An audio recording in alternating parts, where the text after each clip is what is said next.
For those that missed the live stream last night on 777, it is being edited and it will be put back out here shortly.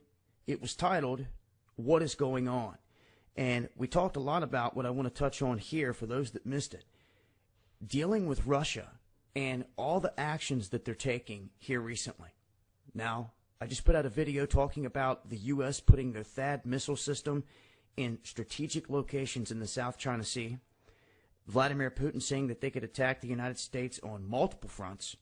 I've also talked about the possibility of pipelines being attacked. Crimea, Ukraine, a vulnerable spot there. Syria, another war front obviously out here that has got a lot of attention, and rightfully so because of everything that's going on there.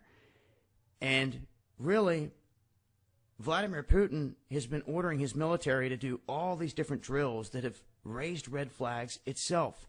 Here recently, they had 40 million people take place in maneuvers to go underground and to move into other cities toward Moscow. 40 million people moved in just 3 days is a massive logistical feat. They did it. They pulled it off. They continue to do these things. Now they're backing China, and they have so many different economic military pacts with China. It's ridiculous. But once again, they're coming together with China against this THAAD missile system, and they're teamed up. Now, to top all of this off, with all that talk up to this point, we have Vladimir Putin in Russia calling back students from abroad, across the globe. Now, when I looked into this, I was seeing if there was anything specific, but there was 5 different Russian officials that were cited in stating this, that they're wanting parents or anyone that even has a Russian citizenship, they can still make it back to the quote-unquote motherland, to come back now. They're also urging all of these students at these universities to not wait to the end of the school year and to come back now.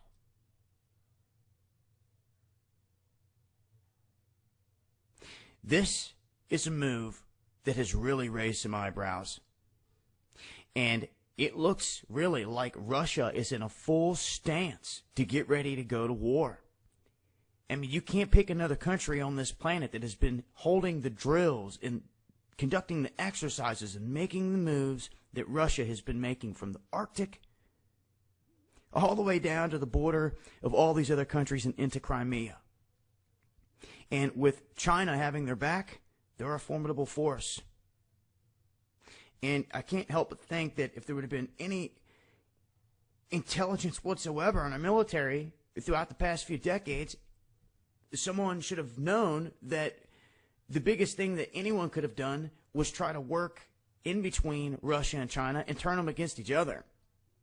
Not have them sitting back to back, having each other's back, it being this huge power block. It seems that wasn't never done. It doesn't seem at this point that there's much of anything that's going to separate China and Russia. I mean, you tell me what it would be.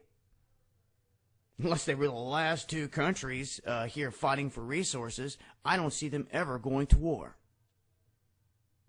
And the only way to really make these countries fall is to crush their economies, to put them in the dark, to cause civil chaos within their boundaries. And that, I believe, is the plan globally. It could very well start with the U.S. economy, because everything seems to be pinned on that petrodollar. It comes crashing down. Of course, someone's going to step up, whether it's the Russian ruble or the Chinese currency. Someone's currency in the IMF basket is going to step up to be used as the main global currency. And for a short time, they will inflate. They'll see a huge gravitation toward them. But it will be short-lived. It will be a bubble that will burst. Because if the United States collapses and all the other dependents around it with the U.S. dollar all start to collapse, then the goods that China has to take, and they are dependent on many other countries just to feed their people.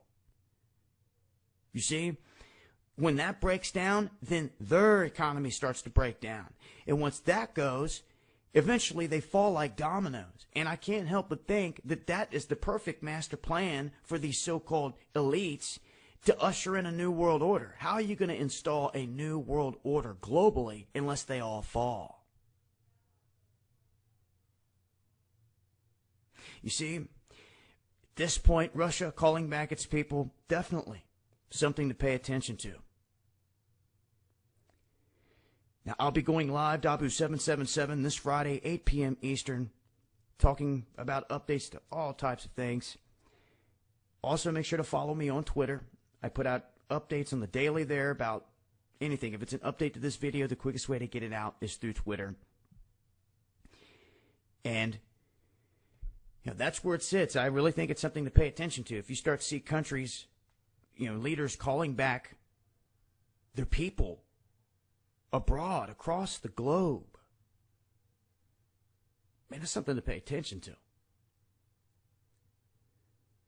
You talk about the elites running for the hills or going into hiding, and this is right around the same level. But they're expecting something big. We've seen tensions all along, but to take it to this point, this is where it sits nonetheless. Keep your eyes open for a unique video I'll be putting out. Mysteries of the Georgia Guidestones. Finally got to go up there. I've got some amazing aerial footage. And I'm going to piece that together and put it out there for everyone to see as well. And also make sure to check out our recent sponsor here, the Essential Drugstore. Just to go with these guys specifically because they offer as to be an avenue for everyone out there to go down to be able to get any medicine you need through a legitimate licensed pharmacist. I'm talking antibiotics, heart medicine, insulin, all that stuff. It's there if you guys need it. I'll leave links in the description box. Until next time, this has been Dabu7. Much love. Much love.